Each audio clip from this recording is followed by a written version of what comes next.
You're listening to Ricky Gervais, with me, Stephen Merchant, and Karl Pilkington. Now, you probably know me from such works as The Office and Extras, Stephen being my co-writer and co-director on those things.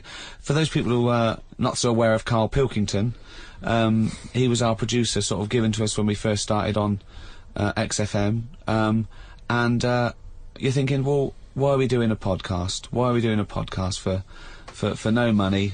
Is there no money? No. It's free, innit? It's free download. But this is what I'm here to answer. It's because I like to be in a room with Karl Pilkington. You know, like some people go and help sort of chimps.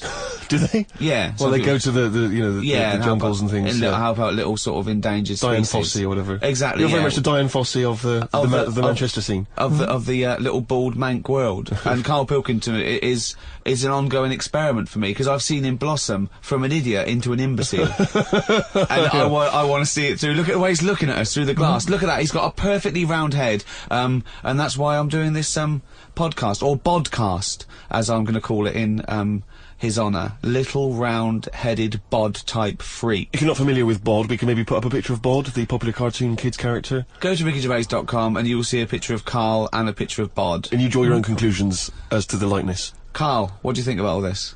That's alright. Are you excited by this new technology? What? Podcasts? Yeah, exactly. It's just, I mean, we are living in that sort of era now, aren't we? That you need to listen to stuff on demand when you want it and stuff. I know you're not a fan of the iPod in general, are you, or any of the MP3 things? You're concerned. I'm warming to it, but this is what's amazing about Karl. Even though he's talking about things like MP3 players, computers, iPods, he sounds like he was found in a glacier and thawed out. Do you know what I mean? And sort of taught to speak. We're a couple of high school guys who found him, and we're trying to ingratiate him in the gang, trying to pass him off as someone from the modern day. No. But my thing with iPods is, now, do we need them? Do you know what I mean? We're living in that era now where we have invented most of the stuff that we need, and now we're just messing about. They said that in 1900. Someone actually said everything that's to be invented has already been invented. They said that in 1900, and how wrong were they? No, but what came out? At what point? What was invented in that year where they went, right, that's it now? What did they invent in 1900 that made them go, we've done it all now? Well, just think a little bit, right? The 20th century. Think what happened in the 20th century. Go on. Well, cars, planes. Yeah, but is that a good thing? Planes and that. Do you need a plane, really? Wouldn't it have been better if we all stuck where we should be, instead of travelling about? War. Well, look, war's happening, isn't it? Because everyone's saying, well, now we can fly, we'll go over there. So there were no wars prior to the invention of the aeroplane? Not like there is today. Right. But what I'm saying is, the world's got smaller on it, everyone's saying that, right? Yeah. You know, the way I was saying to you the other day, you know, we now go to places where we shouldn't go. People go on holiday to places where you've got to have an injection before you go there. Yeah. Forget it then. That's a warning. Don't go there. I'm with you on that. I don't want to enter a country where I have to have an injection to stop me from dying while I'm in that country. Right, I totally agree with you on that. So what happened is, so they invented the plane, and it's like, oh, let's go on holiday, and then they go, oh, I die now. Oh, well, you've got to invent something, let's invent an injection. And then it's like, right, well, what else do we need to go to that place? There's a lot of faffing.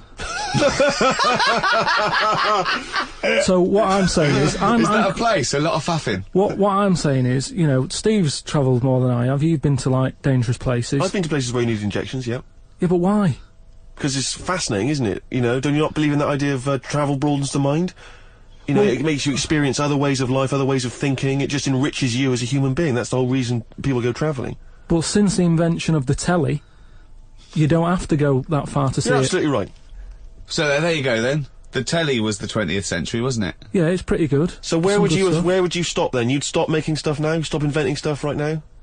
Or do you think we could carry on for another 5 years, see what comes up, and then just draw a line under it all? Well, again, we're just messing about, and But there's still things to do, isn't there? I mean, I know, I could throw things up, you can always get an answer about it, but, you know, a cure for cancer, a cure for AIDS. Yeah, but should we mess with that? What do you mean? Because there's too many people in the world as it is, isn't there? So, that's a way of controlling it, so that, you know, like, look at London, right? It's overpopulated. rent keeps going up because there's more and more people surviving, right? If you let them die, it's going to even itself out. See, I was saying to someone the other day about maybe we should look at, if we're going to invent something, right, forget, like, the traditional way of people having kids, right, the way they, you know, have it away and that. You know, What do you mean? What do you mean? No, you know, like, the way that, you know, we have kids and stuff. If it'd be good if what happened was to control it is if man and woman, right, they're born and that, they enjoy their life, they learn a lot, they live to be about 78, I think, by that point. So specific. Yeah, 78, No, yeah. but by 78, I reckon you've sort of got to that point where you go, do you know what, I've done everything I'm going to do. If you haven't bungee jumped by the time you're 78, you're not going to do it. No. You know what I mean? So it's kind of like... Your hips have come off. You've done it all now, so I've had my innings. Yeah. And then you die, right? So, say if everyone had that, they live to be 78. But then, just as you die... They give you the bumps. You get... You have a little baby inside you, and as you die, your life carries on. Sorry. How is are this you- happening? Sorry, are you mental? No, but don't you think... I mean, what? I've never heard such drivel. You're saying that, but if Newton said it, you'd go, interesting. That's what annoys me. The point is, Carl, he never would. No, He'd what? never say it, that's the point. But if you never say it, I don't understand what you're talking about there. What? How was it? How is there a little baby in a 78-year-old? No, what I'm saying is it's like an apple, where the apple grows and it's got its little baby pips in it, and the apple goes and the seeds are planted and a new one's born. But that's what happens. But that is what reproduction is. Yeah, but I'm saying babies aren't being born left, right and centre. It's controlled, so that as someone dies, someone's born. But Carl, stop. Whose responsibility is Look, this? if you don't want to do it, we won't do it, but I'm is it just... supposed to be nature? Has nature got to develop humans so that we act that way? We live that way? Why, Or is this like- a scientific experiment? Why, like, he said to you then, he said, look, if you don't want to do it, we don't need to do it. Like, if you were up for it, we'll sort it out. We can do that. We'll have a wit round so we can do the research. I just think, at the end of the day, we've got to do something. And is anyone keeping an eye on this and looking at what we can do next to control the population thing? It does my head in that I've got to live in London for work and what have you, and there's loads of people here, and, you know, forget going out on a Saturday night, it's too busy. And you can't move, and they keep... I mean, what annoys me about London So is... your solution is that 78-year-old women have little babies inside them, and as they slip away into death, the little babies... And how is that baby then Who looks raised? after Who the looks baby? after the baby? Because it's a pretty good system, having a baby while you're young enough to look after that baby and make sure it lives to, you know, reproductive age itself. I mean, that system's been working for years. Nature's sort of sorted it out. Natural selection and evolution sort of makes that a good model. But wait a minute, nature. Pop that on hold, because Karl Pilkington's got an idea. Yeah. That's what it was, just an idea. Yeah, well, it was nonsense. But thank you for it. The worst. I mean, it was the ramblings of someone you'd find by themselves in a hospital eating flies. Yeah. This is the sort of thing you find when, if they find maybe a pamphlet or a booklet written by a psychopath. You know, someone, just before they went on a rampage and then turned the gun on themselves, they go through their possessions and they find a book and it's got weird drawings, women with knives in their face, and this kind of In garbage. fact, I saw a similar sort of theory written out on a wall, but it was written in shit. Exactly. Yeah. No, all I'm saying is, I think it's, you know, when people die normally, everyone's fed up about it, aren't they, and a bit down. But if when you pass away, you go, oh, we're gonna miss Gladys or whatever. But then there's this new life brought in. It's almost like a bad news, good But news. you're talking about it like someone could pick this idea up and run with it. Like you've given them enough information to do it. How is this possible? Where does she get the baby from? Why does it grow? Why grow it in Gladys's belly? Why not have it in a drawer? But what I'm saying is- ready to go, just add water. I mean... Who looks after son of Gladys? There is no theory here. There's no... it's the ramblings of a madman. What I'm saying is, though, the body's always changing, innit? From caveman to now, or whatever. In some Changing. cases. And they're always finding out more and more. Like I read the other day about how they're saying, do you know, like they say people have six senses? Yeah. There's loads more than that. Right, and there's this one. I say, show me that you've got one. No, right, and there's this one that's knocking about. Go on. That what it is. Say if I'm in a pub, right, and I'm just doing a crossword or whatever. Unlikely, but go on. And there's some woman who's walked in, right, and she's staring at me. Yeah. I know she's looking at me, and I look up and I look round, she's looking at me.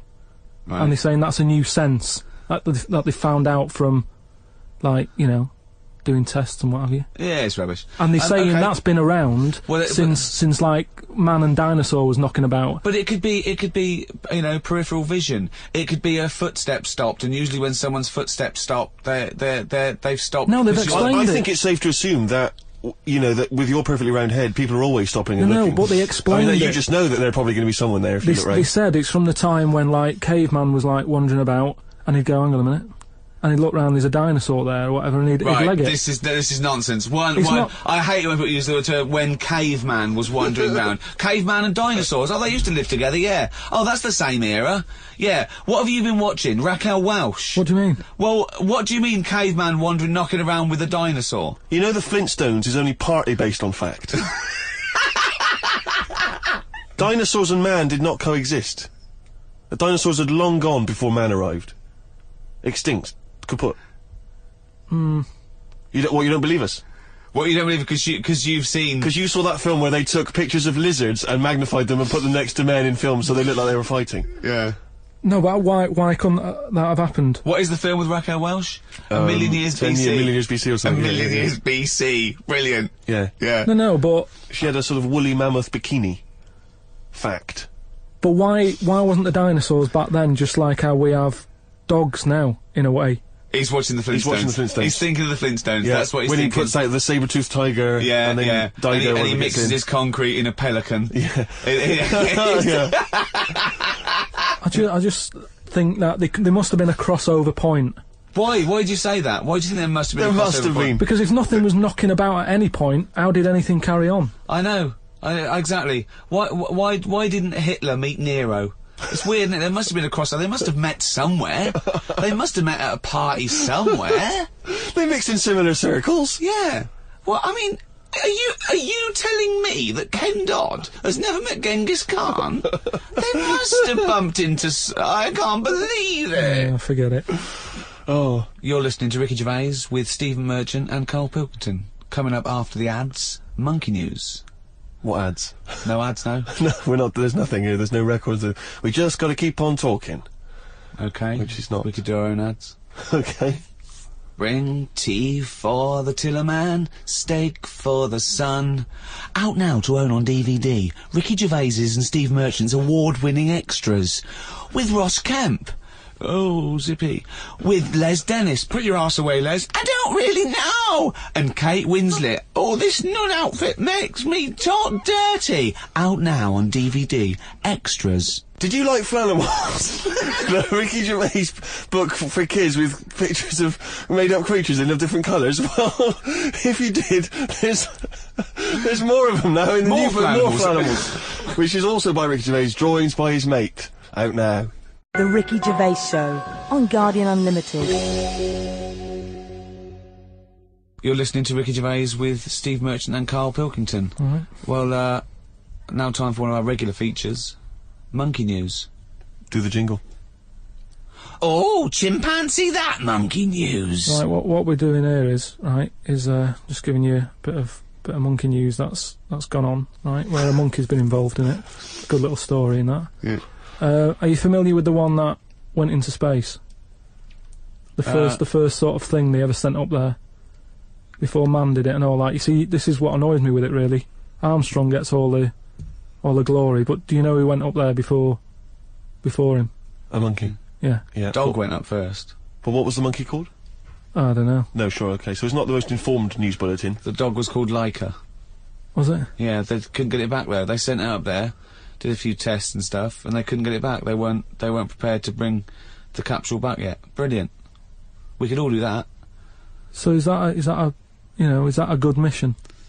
Well, I just think it was seeing what if the mission itself killed it, but they didn't have the technology, because of course it couldn't fly the capsule back, which it has to be manned to bring right, it. Well, this was the next one up then, right? So the dog must have gone first, and then they went, right, we made an error there, right? Get the monkey in, and what happened is they taught it what buttons to hit at the time that it needed to hit them, And the way they did this was like give it bananas. It was like hit the red button, and it hit the red button. They'd give it a banana, Right. and they go right. Reverse is the green one. Hit the green one, and then they do that and go there's a banana, and then they go right. Hit reverse, and it go pff, and get a banana. Hit the red. So it was taking commands on like headphones. Right, but how are they Is giving it that the how you banana? learn to do radio? How are they giving it the banana? What do you mean? No, Well- this is before it went. You wouldn't just go and put a monkey in it and go, there you go, get on with it. They'd sort of put him in one of them capsules that you get, Yeah. and they were on headphones. I don't believe this happened. Well, I'm telling you the story now. So the monkey I don't sat... think they trained it to do anything. I think they sent it up there and he put electrodes coming out of it to see No, what. It wasn't it's- any of that. They did a thing like they do, like they can with animals. If you give something, you know, like a treat, you can teach it how to do it. It's just like a dog, isn't it? When It's you called Pavlovian conditioning. However, that was to see if it would salivate or go over to Yeah, a well, particular corner, yeah. not if it could control a spacecraft. next one up. It's the next one up. As far as the monkey's not sat there going, oh, I'm a bit under pressure here, it's a rocket. All that's knowing is, I'm getting a banana if I hit that button. That's all the monkey's thinking about. They wouldn't put billions of whatever. space But how dollars. can they be sure that it's going to press the button at the right moment? Because it's got headphones on. They're telling it. It's not like just, you have now. it's not like willy-nilly. It's not just like pop it in there and Willy-nilly, see... who's that? Well, what's to stop it from just hitting it any old time? Because it's a monkey and it's Because not a human. Because he's trained now. But Oh, he's anyway, trained, so he's fully listen, trained, yeah, go So on. what happened is, anyway, Oh, this is absolute rubbish. they popped the monkey in there. Yeah. He's got his headphones on. They're going, right, hit the green one. And I think there's something there that a little banana comes out to keep the same... No, you're making this up. I'm not, it's the same... There's no way that they made a Right, so spacecraft they can- that had a banana dispenser. Right, There's so- no way in this world that they made a spacecraft that could go into outer space, right? So what- so you're- manned so by a you're- monkey with a banana dispenser. So you're saying that it's easy to send something up to space, but you don't believe there's a little banana machine? Right, okay, See? so in your world, there's a monkey and it's been conditioned and there's a So- little monkey dispenser, Banana. monkey dispenser, a Yeah, banana like dispenser, dispenser, right? So it comes to the launch day, monkeys sat in there, everyone's ready, bananas are stocked up and all the rest of it. They go, right, hit the green button. Right, and the rocket goes off and what have you. No, they would not make the monkey launch the rocket. Carl, So- you are living in a So- cartoon world. So the rocket goes off, right? This is absolute bollocks. It's all going well. I mean, I don't know It's what you're all- going to... It's it's- not going well. it's going There's well. no way a monkey launched It's a going- rocket. There is no way a monkey launched a rocket, So you idiot. it's all going on, so they go and hit the left button and it goes a The little bit left. left button! Right, Oh, so- well-known spacecraft command. This is Houston, hit the left button. Oh, brilliant. This is what happened in Apollo 13. Hit the left button. So it you goes left. Yeah, it goes left. So it goes left and it's going well. Left! It goes know. left! Yeah. No, the moon! So You're it going goes, right! It goes for the moon. Everything's going well. Right. They get up there. It does whatever it does. It reverse. It comes back. Right. So then You are, So- honestly, you are brain dead. So it's you are long- one of the most stupid people. That I would rather have the monkey drive me listen. home than you. So the thing is, so it lands back. Yeah. It does a good job and everything. It gets out. And this It's is this sick is of bananas. This is where it turns a bit sad because after it done that mission, right? Because it happened and it was all safe and everything. The next one would have been to send man. Right. So the monkey enjoyed it and it was like, well, I want to do it again, right? But they were like, So how did they know that? How did they know he wanted to... just the way it looked and what have you. It was like, Fuck off! Just the way it looked! So- you are a maniac. so the thing is though, right? So after it had done that, it was on such a high, right? Yeah. It could never get that high again. Turned to drugs? There was nothing that it could do. Went on tour, did it? It sort of ended up killing itself. Because it could never get that buzz that it Right, got. that was absolute bollocks. None of that is true, except they sent a monkey into space. And I'll check that. Absolute drivel. So in your mind, it committed suicide. It went on a crazy bender, drinking drugs and women. And like then, it does happen. You and then hear it was about found it. in you a hear about motel it. room.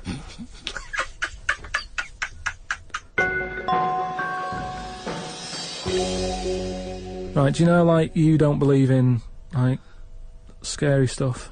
Just like, you know, ghosts. No, I believe in scary stuff. I don't believe No, in well, things that ghosts are totally and that. logical. Yeah, ghosts. Vampires? No. Anything made up by man. Well, anything. there was something in the paper the other day about a vampire. How they found one. They dug something up. It was in the paper. And, it's true then. It's definitely true. But It's we'll leave definitely true that. then. But we'll leave that because you're just going to do that, so it doesn't matter. No, come on. Come on, quickly, tell us. Come on. You No, found it's just that they found a body in a coffin Yeah. with a bit weird. of wood through its heart and a knife in its mouth. But if you don't believe it, It was a then what's the vampire point? pirate. Well, It was a vampire pirate. But that's definitely proof of a vampire then, and of course, and not some grotesque murder.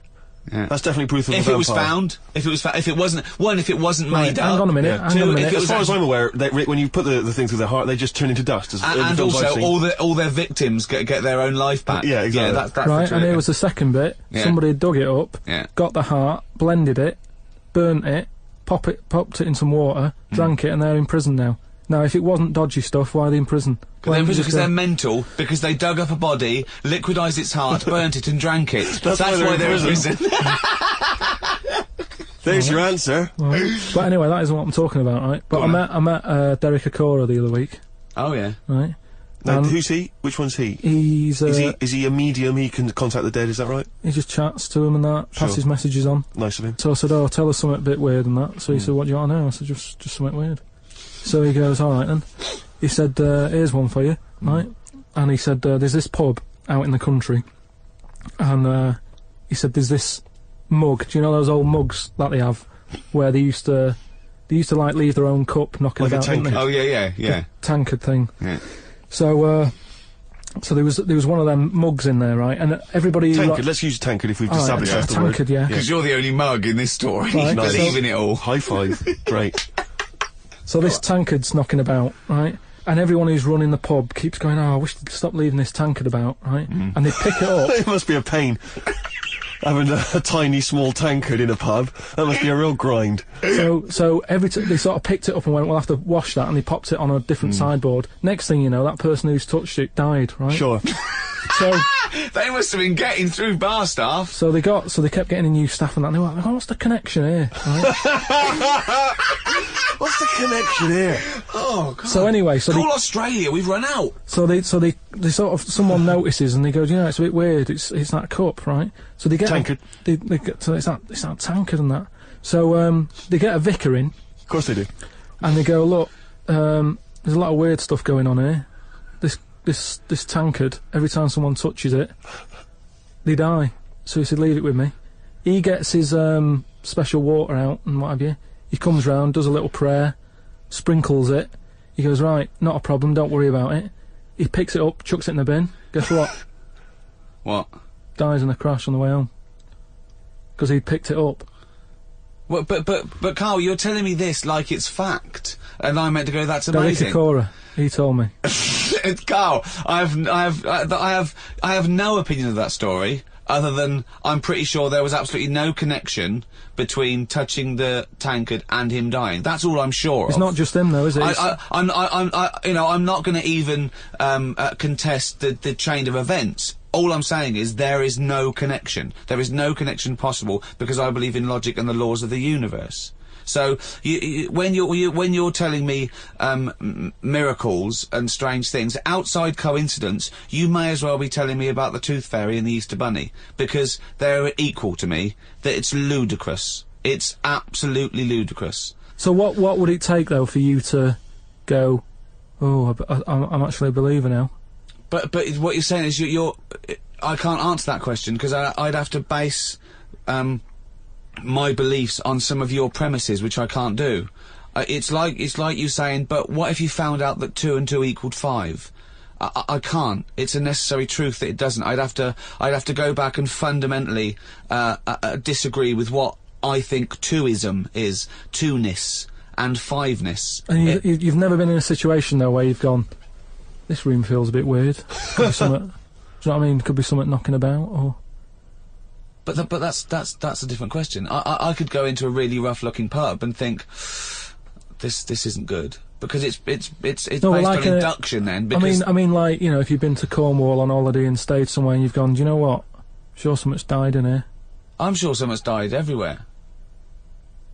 Yeah, but what I mean, you never pick up a vibe of like I've got a mate, right, who is living in this big stately home, right, and what it Why is he living there? he's paying £100 a month, right, and it's almost like he's being a security man. All right. But he's not. He doesn't sit out the door with that on and everything. He just goes about his life, but he bases most of his work in this stately home. So what is it, like a housekeeper, like he's sort of house sitting? A little bit, yeah. I mean, it's massive. It's bigger than Buckingham Palace, this place, right? So what is it, a billionaire that's gone away or something? I think it's some sort of, I think he said something about a viscount or something, right? He said he owns this place. He's living in America. This place he owns, but it's falling to bits. Wow. And he's worried that people are going to go in there and squat and what have you. So he said to me, mate, you know, there was an advert in the paper, he doesn't know him, advert in the paper saying, do you want to live in a big house? 100 quid or whatever. And he went and had a look, right? And he's living in there now, he pays £100 a month. There's about 80 rooms. Gee. And it's this big stately house and what have you. And I went down there, he said, oh, come down and have a look, right? And from outside you go, oh, this is brilliant, it's like something out of, you know, like the Man of Born or something. You go, this is impressive. But then when you get in, it's like, it's a wreck. It's just falling apart because they can't afford... Well, it's just been left. No one's doing any vacuuming up or anything. There's like rat poison everywhere. Like windows are smashed, doors kicked in. That's a real shame. Why is it? Is it? I don't think he's doing his job, is he? Is it because it would cost like millions to do up or well, something? Apparently it'd be like I think they're going to have it done up, but it's going to cost like 80 million, right? So anyway, that's a big house. That's a big house. So we go to the pub and what have you. I've got like a little torch, and we're wandering around looking in all these different rooms, right? And I'm asking him how's it got in this state? Do you know what I mean? If someone's had it, why have they let it get to this state? And he was saying how, you know, it was like a mental home at one point, and it was like a drug thing as well. People who had problems with drugs, they popped them out there because it's in the middle of nowhere. Do you know what I mean? If you needed drugs or anything, forget it. It's not going to happen. Do you know what I mean? So that's straight away. Do you know, like, have you ever been in a hospital when it's been shut down, or a school when there's no kids in it, and there's that sort of bad atmosphere of like weirdness? Yeah. Right? For the sake of argument, yeah. So we're wandering about, and I say, oh yeah, what's in this room, right? And we go in, and all the floors are like a wreck and rotten and stuff. And I looked at the wall, and there was like a little piece of paper stuck on the wall, right? And I said, what's this here? So I wandered over, right? Got right up close to it, and somebody had wrote Somebody had roted. Oh. Somebody had roted. I love this. Imagine him on Jack and Ori. Right, okay. Right, go on, sorry. So there's a little sign there, right? And I go up to it, and it says, flies, right? With an arrow. Flies, like, flies this way, right? So I think that's a bit weird. So I follow the arrow, right? Which goes to this corner where there's a shelf. About 3,000 dead flies on it. Oh my God. Condom stuck on the top. That's weird, isn't it? That is weird. That is weird, right? So I'm looking at that, and there's loads of stuff on the floor and that, bits of paper. Picked up this bit of paper, right? And it had, like in biro and that, it looked really old, like it'd been there years. And it had, something like, need nappies, dummy, right? Blankets, like all this, like all stuff for, like, and I turned it over, right? And it said, none of this now needed, baby dead. Right. Now that's weird, isn't it? Now that's what I'm talking about when you get a bad vibe, you go, that's who's been in here. So I don't actually understand what point you're trying to make, Carl. Just because who's written that? Who's been in that room? Who's been in that state? And then straight away your mind starts going, oh, I'm getting bad vibes in here. But Carl, didn't you just tell us that it was once occupied by drug addicts and mentals, to use your word? Yeah. So haven't you put two and two together and thought that was probably who wrote it? That doesn't mean it's paranormal or ghostly. You walk into a building, it's a big, terrifying, empty house. It's terrifying in as much as it's cold and dark and drafty and a little bit spooky in this sort of illustrative sense. And insecure. Yeah, you're a bit nervous because it's got this sort of, it's got its bad vibe. It's just based on the fact that... Your mate's in charge. Yeah, that's terrifying. I mean, yeah, so it's like saying, are we scared of the dark? Yes, I understand why people are scared of the dark. I'm a little bit scared of the dark. You're walking along. Because you don't know what's in it. Yeah, you don't know what's in the darkness. That's why people get nervous. It doesn't mean you have to make the leap then that you've got some paranormal sense. Oh my god, I'm Karl Pilkington, and hang on, just like Derek Acora, I have sensed something strange and evil in this room. Wait a minute, there's some flies in a condom. I was right all along. That is weird. Flies in a Johnny equals badness. The flies in the condom was weird. It's weird. I don't know that it's... But the note. Yeah. I just think of his face when he saw that, reading it by torchlight. You must have been terrified. It's a bit odd, isn't it?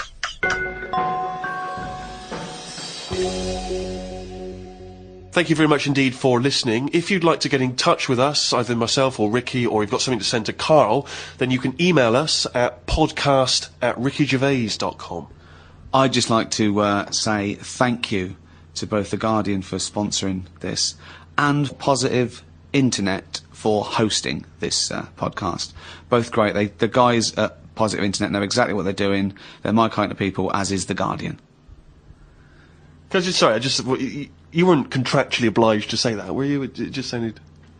No, it's what I think. Just what I think. Right. It's just I've not heard you mention either of them before in that way. It just sounded a little... Oh, you're joking. I both love The Guardian and Positive Internet.